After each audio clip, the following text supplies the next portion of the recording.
As you probably know by now, I'm David Zokaitis. Been here a few times before. I'm interested in civil rights, not just from an altruistic perspective, but because my rights have been trampled here in Sioux Falls. Last fall, just to refresh your memory, I was cleaning some branches off a public sidewalk when 4 cops, not just 2, but 4 cops, showed up to give me a hard time, shall we say. Now, it turns out that according to Terry versus Ohio, you have to have some level of suspicion to detain somebody. These 4 officers had none. I was able to verify that at the time. So that's a violation of civil rights right there, and that is a crime.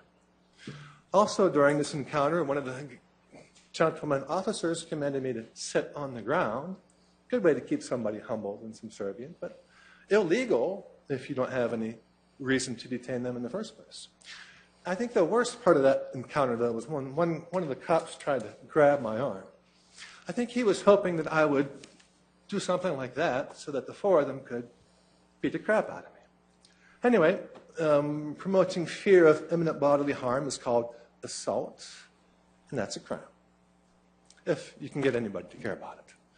Now, when I was here last time, I talked about institutionalized racism in New York City and during apartheid in South Africa. Actually, we should call that government-sponsored racism, not just institutionalized, but government-sponsored racism in those 2 environments.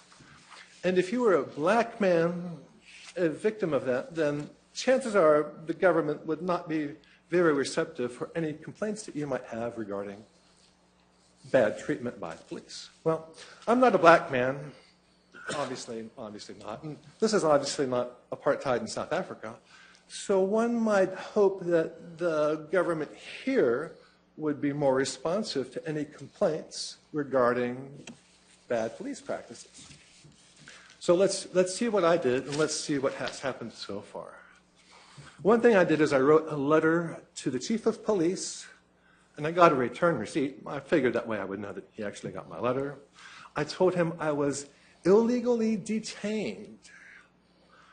And for some odd reason, I haven't gotten a response back. Just can't figure out why. At the mayor's neighborhood summit, I met a captain there who was all about respect and trust between police and citizens. I wrote to him and told him that police lied to me on 2 separate occasions. Haven't gotten a response back from him either. It's starting to look like a pattern. Now, there's a new man on the police force who's in charge of internal affairs. It's his job to investigate complaints. I sent this man email along with a few other people's. It's been a few months by now. Haven't gotten a response. Now, this is all looking very bad for anybody who might believe in civil rights. What it looks like is that the government in Sioux Falls or South Dakota or the USA condones civil rights violations if they are committed by police. That's what happened. That's what I see.